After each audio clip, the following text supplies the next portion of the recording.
because you heard the story from somebody else, or because you were present with Jesus? You were present there.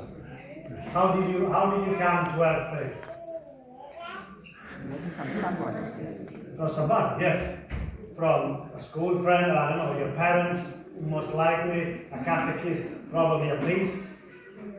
So you believe because of somebody else's word. So if you look, why am I saying this? Because at the beginning of the gospel, Jesus prays for all those who, not only for the apostles and the disciples around him in that moment at the Last Supper, we are at the end of the Last Supper in this gospel, but also for all those who will believe through their word and all those generations afterwards. What does that mean? That Jesus is praying for each one of you. Jesus, at the Last Supper, is praying for each one of us. Can you believe that nearly 2,000 years ago, you were already present in the heart of Christ? Because prayer is an action of the heart, is an action of love, is an act of love. Each one of us was present at the Last Supper in the heart of Jesus. He loved us in so many ways, and obviously in the Passion, Cross, and Resurrection. But also in that moment, just before he went to death, he knew he was going to suffer and to do all that, and yet he was concerned about us, about our well-being, about especially our unity. Just take a moment to savor that, maybe. Just to know that you were present, that you are in every moment of your existence. Every human being is present in the heart of Christ. That should be the foundation, the driving force of all we do. No doubt should come and swipe us away, because that's where we anchor ourselves, the love of the heart of Christ. And we belong there. So this is very comforting at an individual level. It's beautiful. Jesus that prays for us. Awesome. But we have to make a little step further, because Jesus prays for us for unity, that we may all be one. And he's talking. So it's not an individualistic prayer. He's already said that before, that he lives in. But it's an invitation. It's not an invitation. He desires that it's the will of Christ that each Christian is one. All Christians are one, united in one. And what is uniting us? It's that the principle is the Holy Spirit. That's what I was saying on the summit of the Holy Spirit. Like powerful. The Spirit is over it. We are breathing the Holy Spirit already, even if it's next week, Pentecost.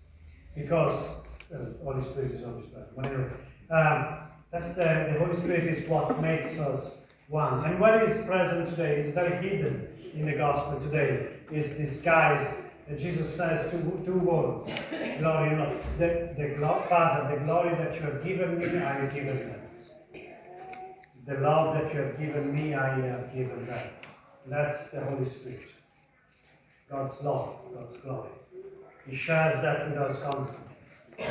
From the constant outpouring of His grace from His most sacred heart. We are always in this invitation. So this is another beautiful image. But it's grace. And grace has to be received. If you don't accept it, Jesus can't force it in. So we are invited to step in as me and you are one, that they may be one, and one among themselves and one with us. So each one of us is invited to step into the Trinity, into the divine life of the Trinity. That's something, it's a mystery obviously, but it's something very, very beautiful. That's what makes us holy, that's all our life. So that's another consoling and comforting and beautiful part of the gospel today. But that's not the end. Because there is a purpose for Jesus' prayer today.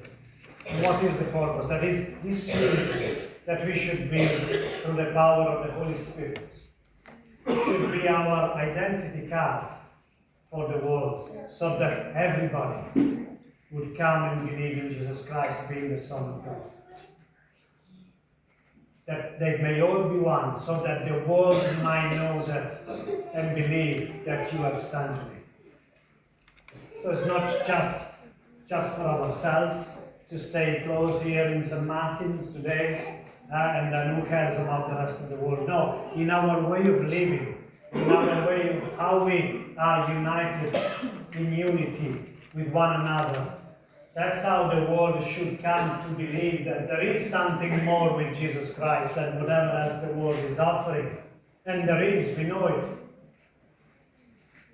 But how good we are in showing that.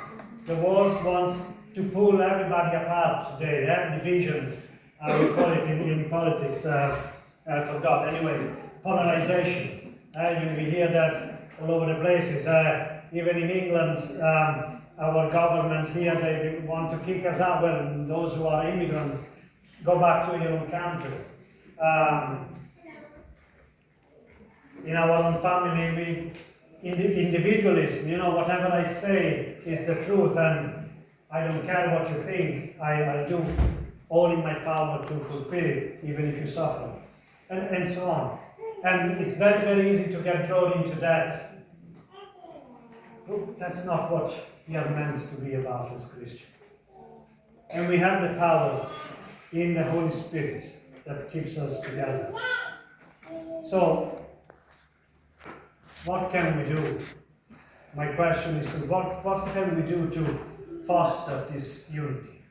So that the world may believe that Christ is God.